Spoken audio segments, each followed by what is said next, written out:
friends, and welcome to another day of Crochet and Crime. My name is Hazy Baby, and if I look a little bit like a disheveled mess today, it's because I am. I just got home from work and I realized that I have to do a video. So, if you are new to my page, I crochet while talking about crime, and if you love crochet and or crime, please follow me. If you would like to see me on YouTube or TikTok, Instagram, Facebook, and Twitter, you can find me at hazy_baby, Crochet and Crime, on all of those platforms. You'll see me. I'm the redhead. Anyway, let's get to today. Today is the 20th of April, 2023. And yeah, more videos to come. See you in a second. Hello and welcome to another day of Crochet and Crime. Like I just said, about 2 seconds ago. Except it wasn't 2 seconds ago, it was ages ago, because I had to go and redo my nails because they were too chipped and it was annoying me. So what I'm working on this morning is, it's not even morning, it's afternoon. That's how tired I am, guys. Is the 6 rounds that will be on the very end of Evie and the very other end of Evie. So both ends. Yes, indeedy. So let's get started with our Crochet and Crime. For today, I need a fresh color. So fresh and so clean. I'm thinking, yeah, this one. That's what we're gonna go with. Hold on, gotta get my shit ready. So this first story is out of Melbourne, and it's a Melbourne underworld killer loses a bid to overturn a murder conviction. So, Melbourne underworld figure George Margori, yeah, that's his name. If it's not his name, it's now his name. That is his new name. His new name is Georgie Porgy. Georgie Porgy, pudding and pie, kissed the girls and made them cry, will remain in prison for more than 3 decades after a bid to overturn his murder conviction was dismissed. So, good old Georgie Porgy is a 34-year-old, and he launched the appeal in March, arguing unrealistic police timelines and poor circumstantial evidence has landed him with a wrongful conviction over the shooting of Kadar Oars at a shopping centre in 2016, which is the crime he was convicted of. So Georgie arrived at Officeworks car park in a stolen red Holden Commodore, because it was red. Brum brum, motherfucker, brum brum. On the afternoon of September 26th, got out and fired 13 shots at Oars, killing him. I mean, I'm pretty sure that's, there's no mistake in it. You killed him. You killed him. He faced 4 trials over the murder, with the jury finding him guilty on December 2021. He was sentenced to 32 years in prison, except he didn't like that. So his lawyers claimed he may have been indirectly involved in the shooting by providing the Commodore and or the bullets. But apparently he's claiming that he wasn't the trigger man. I mean, he's just doing the whole, wasn't me. But we caught you on camera, wasn't me. So yeah, they pointed the gaps in the prosecution's circumstantial case during the murder trial, including issues with DNA evidence and their timeline of Georgie's movements after the shooting. So, however, 3 court appellate judges, so 3 different judges, rejected Georgie's appeal on Wednesday, finding it was open to the jury that had convicted him on the evidence. So they agreed with the jury. which I am glad. In our opinion, the evidence painted a compelling picture of guilt. Justice Philip Priest, Cameron McCauley, and Kim Hargrave wrote in their judgment. So they were like, "We have judged thee, and we have found thee guilty." Also, what a waste of people's time, effort, and energy. I mean, he's already been convicted. Just stop.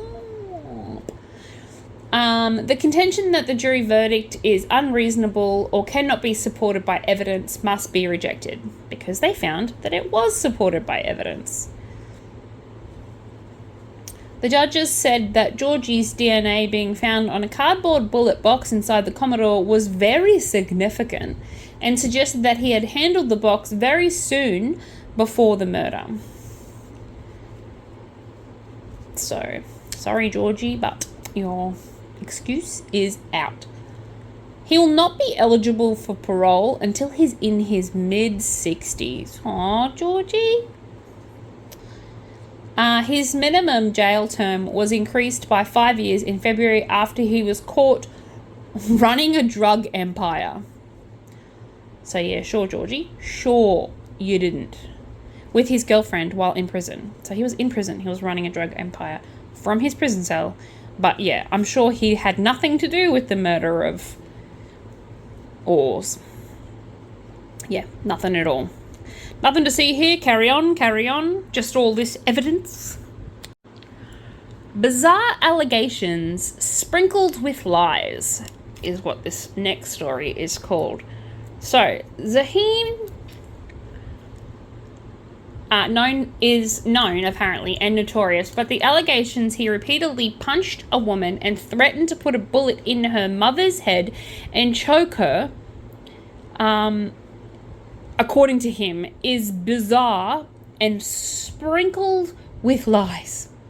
That's what he said. I don't know how you sprinkle a statement with lies. How do you? Just a little bit of sprinkle of lies. I mean, it does sound fancy. Would you like a little sprinkle of lies with your truth? Oh, yes, I love my truth sprinkled with lies. Sorry. Would you like a little sprinkle of lies on your narrative? Oh, yes, please, do sprinkle the lies on my narrative. Okay, yeah, Haley, it's a flog dog. Let it go.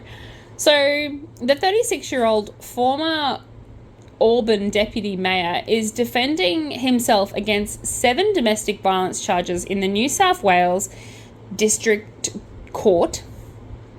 Addressing the jury on Wednesday morning, Mayor asked for patience and understanding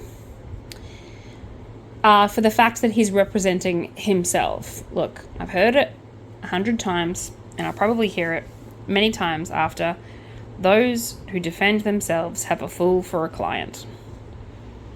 So, I know, I sound so clever, but I'm not.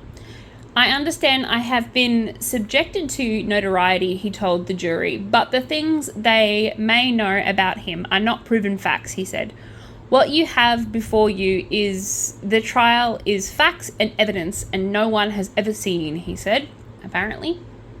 The allegations against him cannot be proven beyond a reasonable doubt, and claims are not entirely truthful, was what he said in his final argument. When the compilation began to lie, it was like it caught like a wildfire, and it grew larger and larger.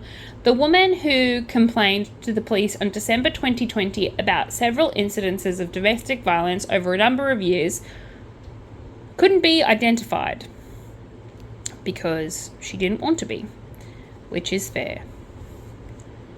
The jury will hear her evidence on Wednesday while the court is closed to the public, with Mayer questioning her through an intermediary. Okay, good, because I think that wouldn't be very nice. Imagine being questioned by your the person who, the person you were blaming for these crimes. That would be horrible.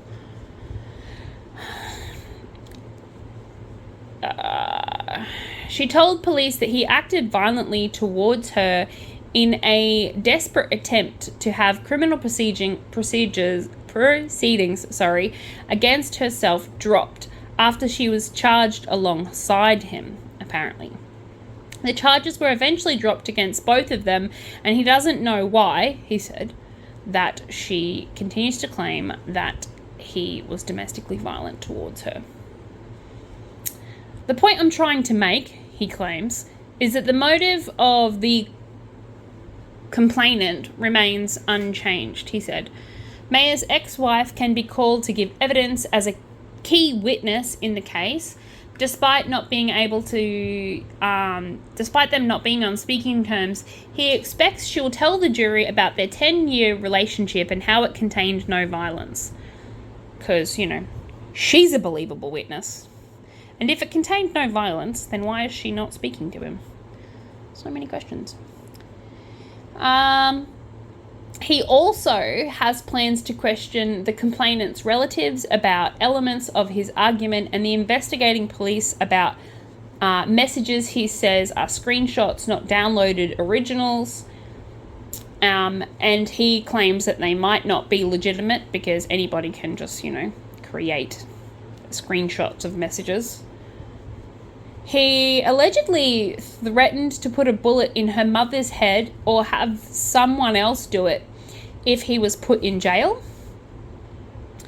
which is actually why she went to the police to start with, because he was threatening her.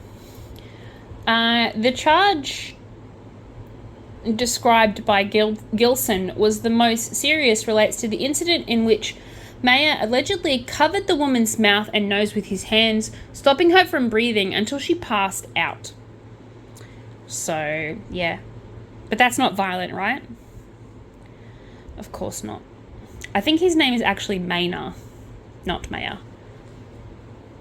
But, as I've said before, and I'll say again, I'm dyslexic, I'm terrible with names, so I apologise. It is not intentional that I mispronounce, I think I was trying to say enunciate and pronounce at the same time. Mispronounce people's names. Like I said, it's not intentional. That story was very convoluted, but basically, he is a abuser, and she's suing him because he tried to kill her. And then he threatened to kill her mother if she didn't drop the charges, and he had to go to prison. Is the long story short of that story. You're welcome, you're welcome, you're welcome. This next story, I will give a caveat that it is about sexual assault. Now, I say it like that because these videos are then put on YouTube and on TikTok, and because of the dual medium, I try to not say the other word because people get all upsetty spaghetti when I do say it. So sexual assault is what I'm going with. But a young woman was punched unconscious and sexually assaulted by a stranger with a scruffy beard in regional New South Wales street. So a young woman was thrown to the ground and knocked unconscious before an alleged sexual assault on the streets of regional New South Wales town. Police today released CCTV footage, which I won't be putting up on here, but you can look on the 9 News website if you would like to watch it, of a man they believe may have been involved in 2 violent late-night assaults on young women in Goulburn this month. So a 19-year-old was grabbed, hurled to the ground, punched repeatedly in the face, and sexually assaulted once she passed out after being approached by a stranger with a scruffy beard on Burke Street at about 11 p.m. on Friday. This information has come from the police, so it must be based on the CCTV footage. I'm not going to watch the footage. I don't want to watch the footage. It's just not who I am. She flagged down a passing motorist who drove her to a local police station before she was taken to hospital for her injuries to be treated. And her psychological injuries will remain for the rest of her life. Police investigating the allegations are probing if the attack was linked to the assault of an 18-year-old woman on April 5th. So a similar assault happened on April 5th. She was also approached by an unnamed, I suppose at this point, man, Caucasian, walking along the Blackshore Road, and she was also punched in the face. So these are very similar circumstances in which, you know, they're similar ages, similar attacks, similar MO. The young woman was also taken to the hospital to treat her facial injuries. Police are hoping that the CCTV footage or image and taken on Friday could help a member of the public identify the man. The man is described as being Caucasian in appearance, aged in his late 30s to early 40s, about 180 centimeters tall, so quite a tall man, with a solid build and a scruffy beard. Anyone with dashcam or CCTV footage of Addison or Burke Streets between 10:30 and 11:15 p.m. on April 14th, from Brackshaw Road between 10:30 p.m. and 11 p.m. on April 5th, are asked to contact the police. So if you happen to be driving past those roads at that time, so again, that's the 14th of April, between 10:30 and 11:15 on Burke Street and Addison Street, and if you were anywhere near Blackshaw Road at about 10:30 to 11 p.m. on April 5th, they are asking for you to come forward and give them your footage. Pretty please, with sugar on top. I do not care for the physical appearance of your pleasers, but please do so. So all 50 people who watch my videos, if you live in New South Wales, rural New South Wales, and if you happen to be on those streets and you happen to have a dash cam, or you happen to know someone who lives on those streets and has a ring cam or something, please have a look at that footage and see if you have any evidence the police need. This next story is 5 people have been arrested over the murder of a South Australian man. So 4 men and a woman have been arrested over the alleged kidnapping, assault and murder of a South Australian man. Robert Atkins was allegedly kidnapped by a gang of criminals and held under physical and coercive control between November 8th and 16, 2020. Police allege that he was held across 3 different locations over this time and subjected to a number of assaults before he was murdered. This poor man. Poor thing. Poor thing.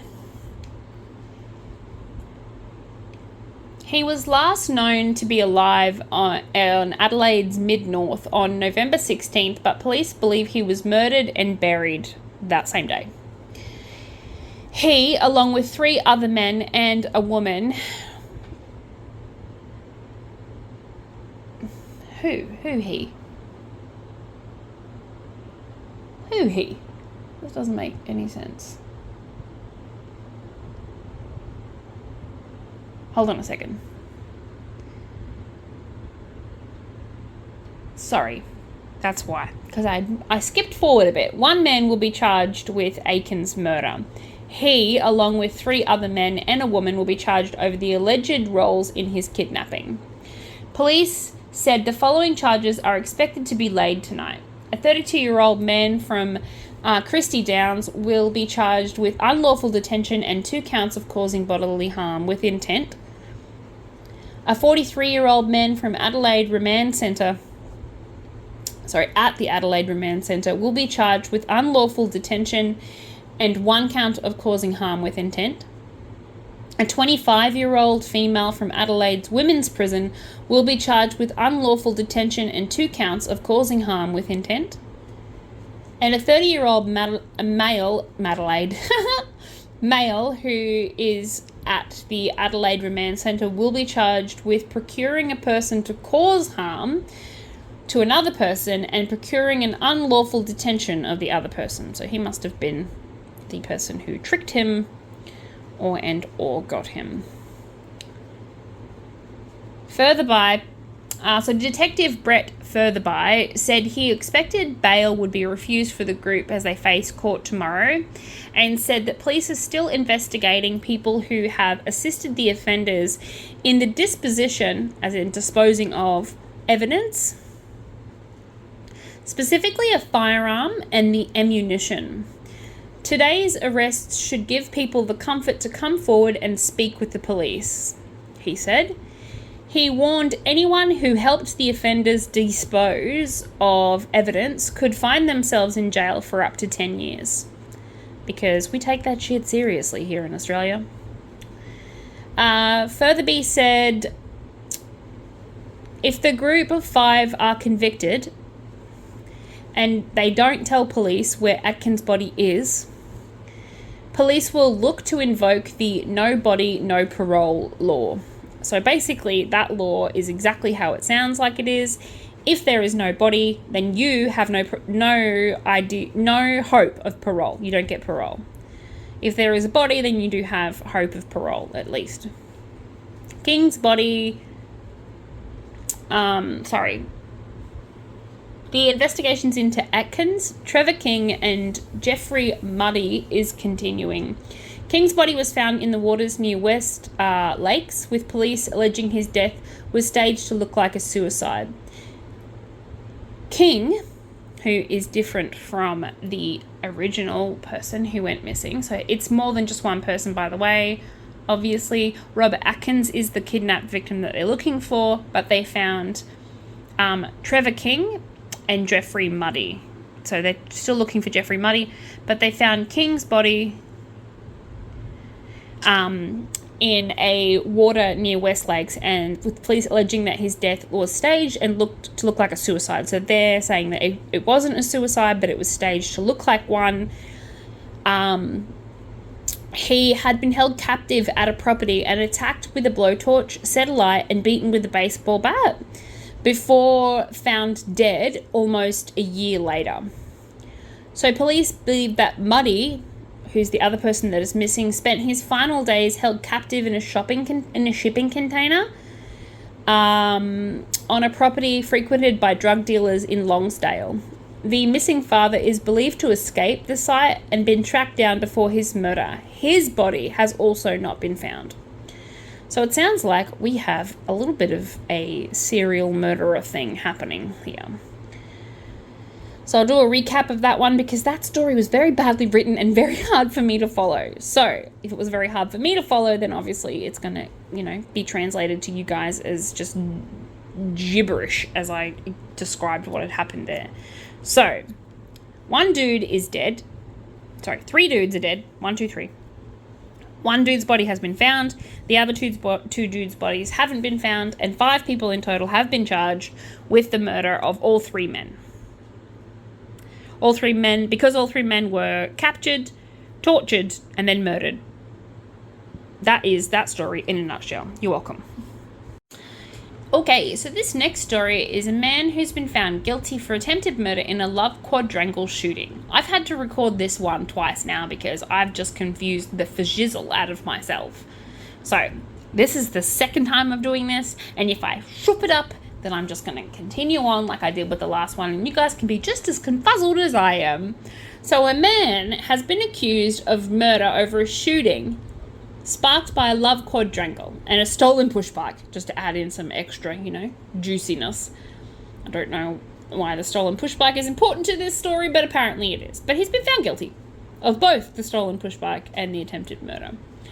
So, Brendan Wade Clark has been on trial in the Brisbane Supreme Court for the daylight shooting of a southern Queensland suburb of Sunnybank in June 2019. The court heard Clark shot one victim, Adrian Hing, 5 times, including in the abdomen. Hing also lost a finger. I made a joke last time about Hing being fingerless, which is, not funny. But I don't know why I attempted to say it just now, but I did. So yeah, deal with that. Move on. Another victim, Clarice Warren, was she was shot up by a shot in the leg and in her foot. So he shot her in the leg and in her foot.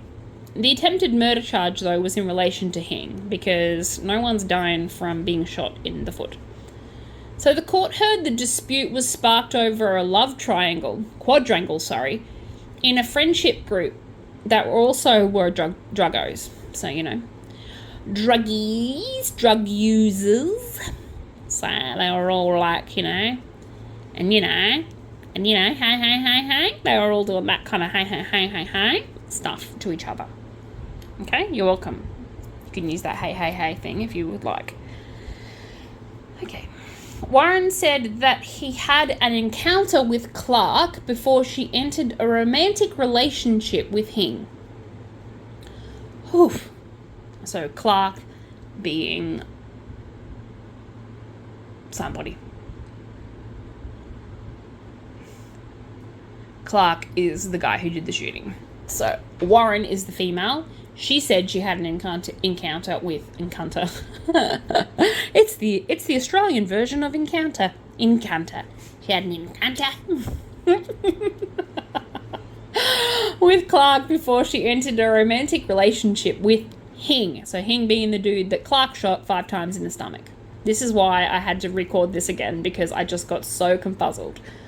The court was shown a text message referencing a 4th woman who was upset about Warren and Hing's relationship. So Clarice Warren and Adrian Hing were in a relationship. But Clarice used to be in a relationship with Warren. Yes. That is correct. That is correct. No, used to be in a relationship with Clark, the shooter. Like I said, this is so hard to keep. There's too many people in this relationship and it's confusing me. The court was shown text messaging referencing the 4th woman who was upset about Warren and Hing's relationship. So there was 2 upsetty spaghettis about Warren and Hing's relationship. Clark told Warren in the messages the woman loved Hing, and you have beeped everyone over this time, so now you have to take it. Apparently, was the message that this irate woman had sent. So she was basically threatening her. Just where they were going with that. Oopsie daisies. You should never threaten. Another message sent by Clark about Warren, so Clark being the shooter, said 500 for every bullet she gets hit with is the word. So in other words, I'm going to kill her. North. So the court heard the dispute led to Hing's push bike being stolen from his home. That's where the push bike comes into it. So I was wondering, I was on the edge of my seat, worried about this push bike. Okay. It was cut in half and Hing received a text message that his bike was at the bus stop in front of Clark's home. Nice. So they chopped it in half and then left it at his girlfriend's house. Like, take that. Sorry, not his girlfriend. Clark is the shooter, Haley. Clark is the shooter. Clark is the shooter. Okay, now that I've got that. All right. Hing and Warren set out to retrieve the bike and were fired upon by Clark with his .22 caliber rifle. So, the couple went on their merry way to go pick up this bike. And Clark was having none of that. And he was like, no, you're not getting your bike back. You already got the girl. You're not having your bike. Get on your bike. He said you can't because I chopped it in half. So now, I'm going to shoot you. And he shot him 5 times in the tummy, in the tum-tum. And he removed one of his fingers. And shot her in the leg and 1 foot. 1 foot, 2 foot. I knew I'd been shot, but I wasn't sure where or how many times, he said, because I've been shot in my shoulder. My bones were broken, so my arms didn't work, so I just ran straight at him, and I tried to hang on to him, but my finger had been shot off, and he pushed me off. I felt defeated. Clark did not dispute that he shot Hing, but maintained he did not intend to kill him. A jury convicted Clark of attempted murder. He remains in custody and will be sentenced by Justice Lincoln Crowley in June. Oh my God, that story was so hard to get out. So let me do a recap, okay? Let me try really, really hard to do a really quick recap. So basically, Clark, the shooter, was all upset his spaghetti because he used to date Clarice. Oh, Clarice, look what you've done. And Clarice, whose name is Warren, was hanging out with a new guy named Adrian Hing. And Adrian Hing and Clarice Warren were like lovers. And two women were upset his spaghetti that he was dating her. And so they, I don't know, convinced him to head around and shoot him or something. I don't know. That was the basic thing. They stole his bike. They chopped his bike in half. This is Hing's bike. And put it out the front of Clark's house. And then Clark went all upset his spaghetti, shooty, shooty, bang, bang. And shot him. You're welcome. Australian News proudly brought to you by Hazy, who is way too tired to be doing this channel right now. But you're welcome. You're welcome. This is the funniest one I've done. Delusionally funny, but still funny. Well, at least my mum tells me I'm funny. So, and mums never lie, right? So, an alleged getaway e-scooter seized after man charged with murder for a former bikie Yusuf. And I'm not even going to try to say Yusuf's last name because I won't do it justice, and he's dead, and that's not nice.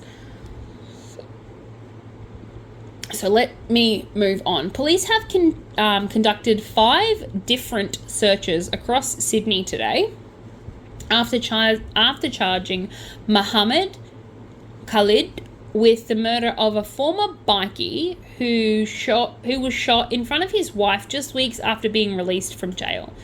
So Yusuf was released from jail and he was shot up to 10 times as he stepped out of his car in the underground car park of an apartment complex in Rhodes in last June, so June of 2022.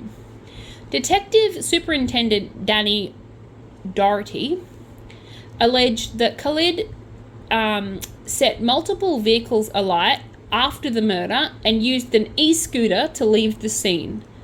Like, you're an idiot, mate. E-scooter keeps all of your info. Jesus. What a dumb criminal. Anyway. Moving right along. Alright. I'll just pause there for a second. Time out. Back to the crochet. Back to the good part. Alright, we have 1, 2, 3, 4, 5, 6 of that colour. And now I'm going to grab these ones. I think I'm going to go with a nice... a pink I haven't used yet. Hold on.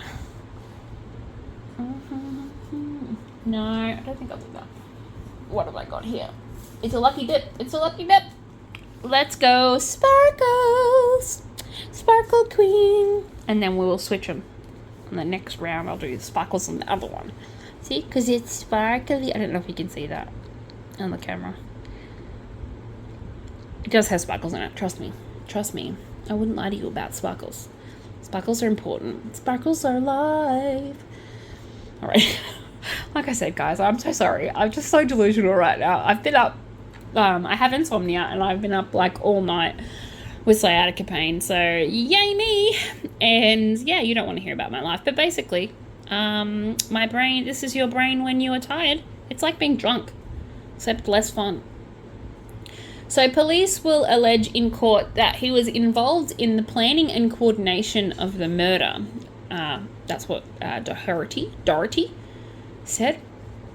He performed a number of acts prior to, during, and after the murder and acted in joint with a criminal enterprise with others to murder Yusuf. Oh, poor Yusuf. I still think no one deserves to die. Because they don't. No one does. Doherty said that the accused acted in a complete disregard for the safety of his wife and others who were there.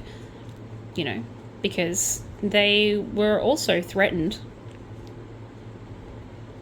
Oopsie daisies, I think I've done the wrong stitch there, but that's okay. We'll just keep going. We'll just keep swimming.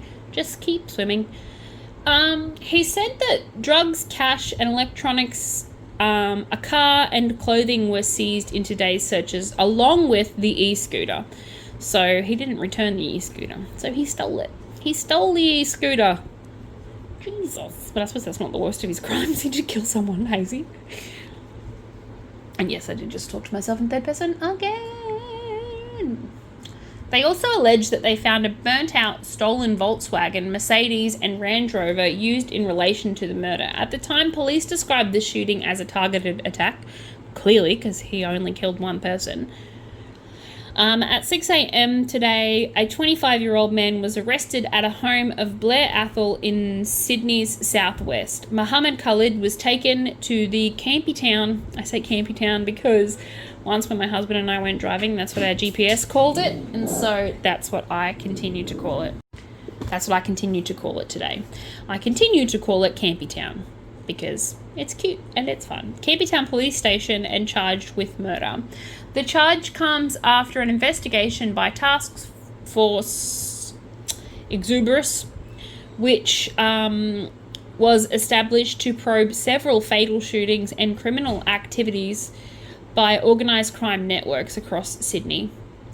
A former lone wolf bikie was found not guilty, that's Yusuf, sorry, in 2020 of the murder of former Comanche boss Mick Howie, who was gunned down outside a Rockdale gym in 2018. His co-accused, allegedly getaway driver Jamal Yahig was also acquitted.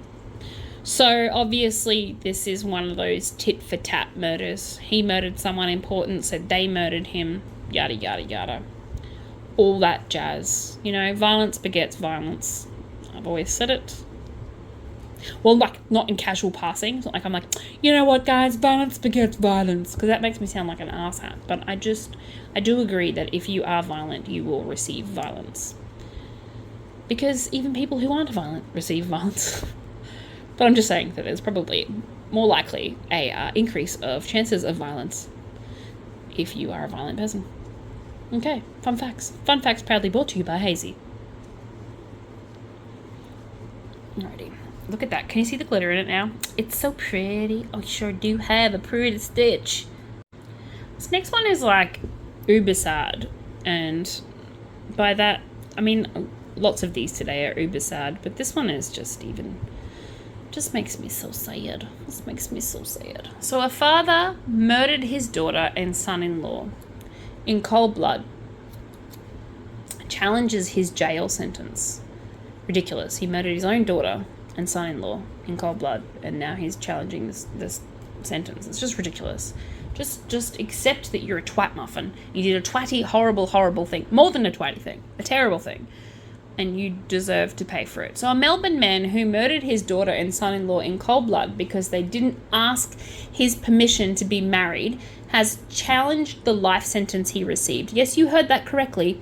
He killed his own daughter because she offended him by not asking his permission. Ridiculous. Absolutely ridiculous. One of the judges who decided his case says it's difficult to imagine a more callous crime committed against one's own child. So Usman was offered to serve at least 35 years behind bars for the murder of his 25-year-old daughter and her husband on the 31st of December 2019. So he murdered them both. I want to let that sit there with you, that this asshat Osman, whatever his name is, murdered his own daughter. Why? Because she didn't invite him to her wedding. Oh, she didn't ask for permission. Some shit. She's not property, brother. The world has changed. Get used to it. Anyway, so the couple were returning home from their getaway celebration after their first wedding anniversary. So he didn't, unalive them straight away. He did it on their first wedding anniversary. So he'd been estranged from his daughter for about 8 years and wasn't asked for permission or invited to the wedding. Both things he later said were sore points. I think they're a little bit more than sore points. Brother, a little bit more than sore points. Justice Philip Priest said it's hard to find anything that mitigates his actions, and I agree. I can't think of anything that would justify the actions of that. It's just ridiculous. These were cold-blooded killings, premeditated and carried out for what seemed like no better reason than your client's dignity was in some way offended. So he was somehow offended and he killed his own daughter. Like, think about that. He actually waited an entire year for their first wedding anniversary for them to go away, and then when they came home, he murdered them. Like, that's how cold-blooded he was. That's what he did. And all because he wasn't asked to the wedding or asked for permission. She hadn't spoken to the dude in like 8 years, but she's supposed to invite him to the wedding? Oh, I can see why she didn't invite you, brother.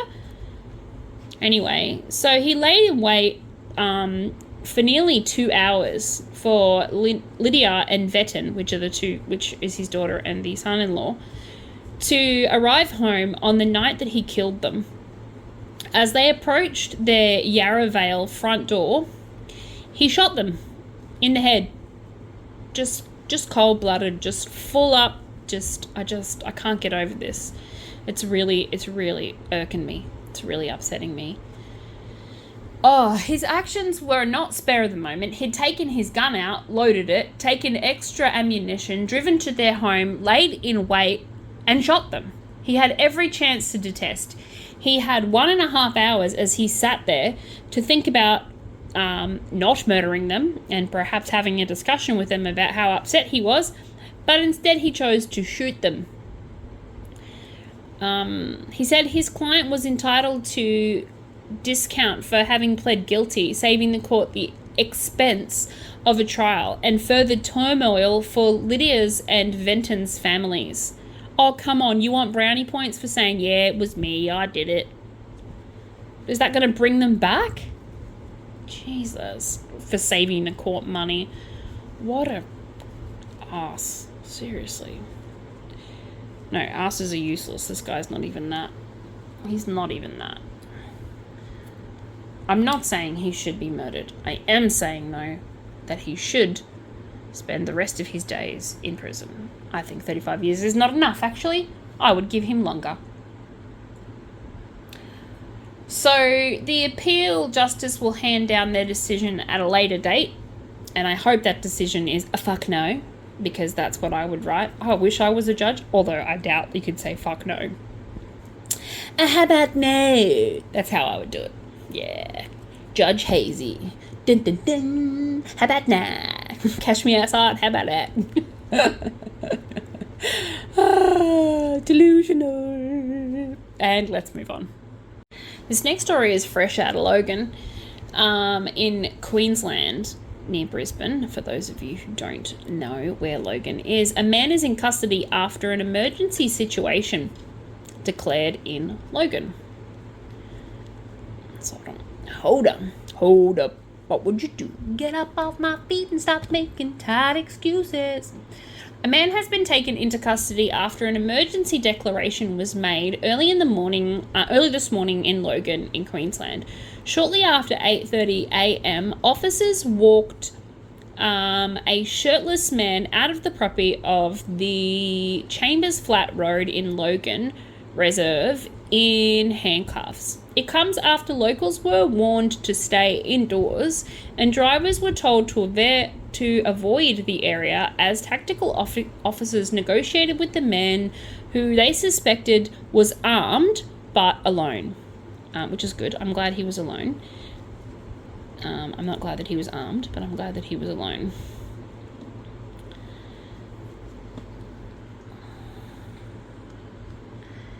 An exclusion zone was set up around the area, encompassing Chambers Flat Road and School Road and Logan Reserve Road. So basically all of the main roads. Drones were seen flying overhead as police attempted to get a clear picture of the circumstances to negotiate with the suspect. In the last few minutes, they were seen with their tactical officers walking out with the shirtless man. He was put in handcuffs and sat him down. Paramedics were assessing him and had spoken to detectives. Understood that officers had been negotiating with the man since midnight after being called to the area in relation to a disturbance. And that's all the information I have for that one. So that one was a nice little short one. But hopefully, clearly the man needed some mental health help. And hopefully he is going to get that mental health help. He didn't hurt anyone. Police did a great job at locking down the area, did a great job at mitigating the potential for harm. And so I say, well done. Well done, Queensland Police. Good job. I'm very proud of you. Not that my pride, has anything to do with anything. But if it did, if you cared, I'm very proud. Good job. Good job. This one's funny because I just don't see any Australian doing this. It just sounds like the most un-Australian thing to do. So Crime Stoppers are encouraging Aussies to dob in their mates for illicit drug use. Look, I grew up on the rough side of town, mate, and ain't nobody dobbing in anybody else for drug use. They just be like, each to their own, leave them alone, basically, will be it. So Australians are being encouraged to report to police if they know of illicit drug use to reduce violence and improve health of the community. Yeah, look, they need the drugs, okay? Like, I'm sorry, but their lives are shit. What else do you want them to do? Like one of my favourite songs says, this guy was wearing his pants on the, his underpants on the outside of his pants. I'm pretty sure they go on the inside. So illegal drug-related violence affects about 1 in 10 people in the country, prompting calls for the Crime Prevention Organisation of community members to report people they know as part of the National Illicit Drug Campaign. So, I think they're doing the whole if you see it, report it thing, but I feel like we should get on top of domestic violence first. But I can appreciate where they're coming from. I can appreciate that they're trying to get on top of domestic violence by first getting on top of what they believe are the stresses and causes of domestic violence. But I feel like it's putting a Band-Aid over the top. And it's going to cause a lot of fights between families and friends and yada, yada, yada. And people just ringing up and dobbing on people as, lying, saying, Joe Blow down the streets on drugs. When he just didn't bring his wheelie bin in. Annoyed the shit out of the old lady who lives next door. She's bored as fuck, so she rings the police and says, oh my god, they're on drugs next door. They're not on drugs, they just have lantana plants that smell like pot. But anyway, continuing on, that whole story just unfolded inside my head. You're welcome. I shared it with you. How do you feel about that? Do you feel enlightened? Do you feel loved? So the drug trade is estimated to be worth more than $10 billion per year, and profits of which are often used to fund other illegal activity, including human trafficking. Okay, random. So many other things, but yes, also human trafficking. You're right. Crime Stoppers said in their statement, that's what they said. Okay, much of the violence in our neighbourhoods can be linked to drugs and drug trafficking, which I will agree. Also to alcohol, which is legal, just saying. But I think it shouldn't be. I didn't say that. It's very un-Australian of me. With drugs remaining the number one crime concern for all Australians, apparently, Crime Stoppers has launched a new campaign with family and community safety as their top priority. Couldn't be the fact that billions of dollars is being wasted on drugs. No, nothing to do with that. Of course not. Of course not. Buy the legal drugs, guys, because that's the one the government can make money on. Anyway, I'll just tell you what I really think, shall I? Okay, no sleep hazy equals even more frank and straightforward than regular hazy. Also, why am I talking about myself in third person lately? Ugh. I'm giving myself the heebie-jeebies.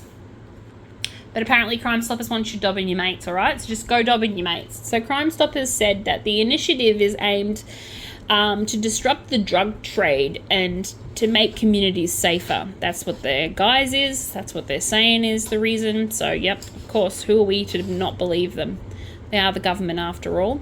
New South Wales Crime Stoppers Peter Price said, oh, Peter Price, really?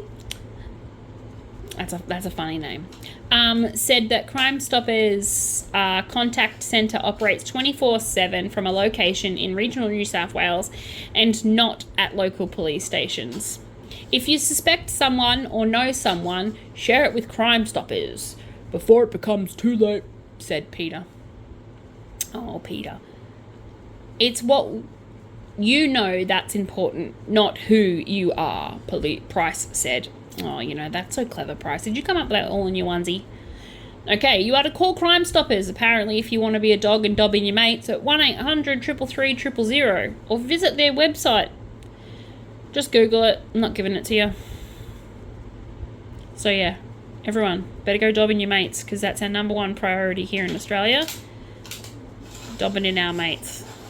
Whoop, whoop, whoop. Can you tell I don't like rats? Okay, anyway, moving on.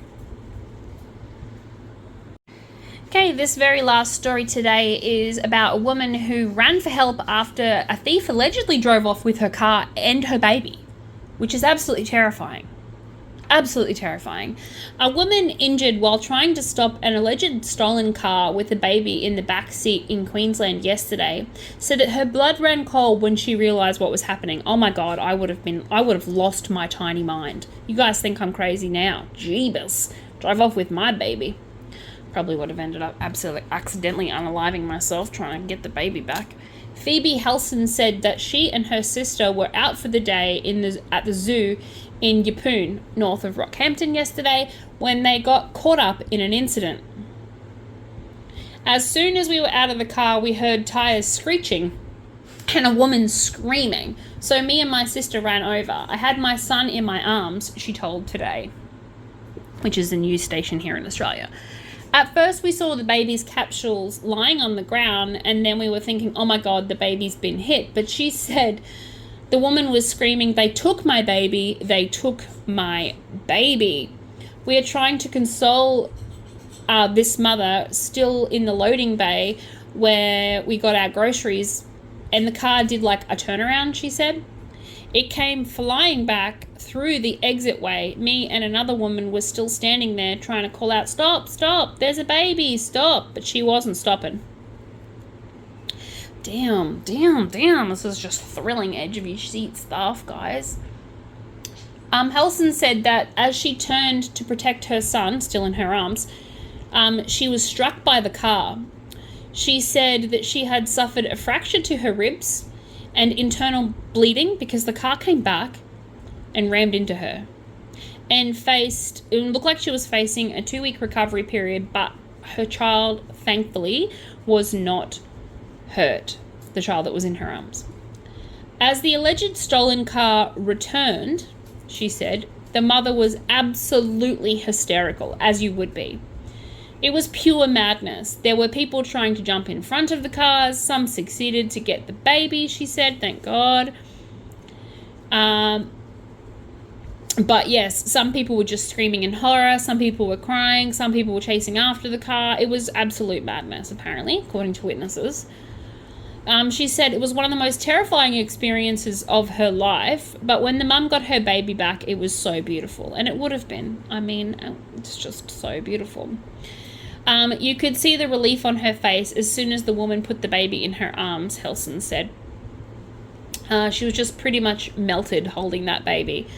The woman was unarmed while the car drove away. Unharmed. Of course she was unarmed. She was also unharmed. But the other woman who got hit, she has some fractured ribbies, and that's going to hurt every time she breathes. Police said this morning at about 4 p.m. yesterday, they found an alleged stolen grey Nissan Patrol at Burpengary. Not in Burpengary, that would have been a hell of a drive. Bundangara, north of Rockhampton, and arrested a 24-year-old woman and a 36-year-old man.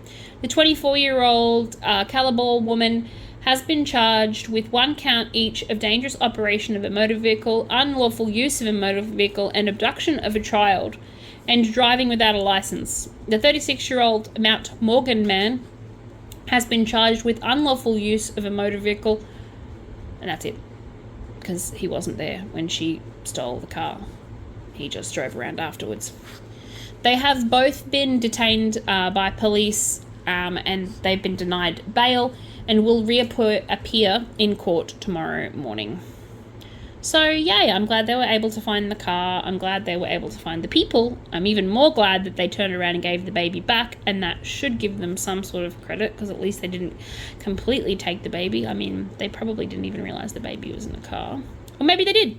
Maybe she wanted the baby, and then with all the commozzle and commotion that was happening, she returned the baby. I don't know. I don't know the story, but I do tend to make up stories in my head that sound more interesting and more fun than the real original stories. So you're welcome. Anytime you need extra bling to your stories, finesse, I'm going to call it, finesse. It's a writer's problem. I'm a writer, and it's a problem I have. I would like to thank you very much today with putting up with my drama llama and my weird mood that I am in, and I hope I am less weird tomorrow. I mean, it's very unlikely. This is who I am. So if you love this content, please subscribe and follow. Like I said, I do this for free. I do it because it's fun. I do it because it helps me relax. And I know that you like the content. So if you do like the content, please like it, please share it, please subscribe, and I shall see you tomorrow. Kisses!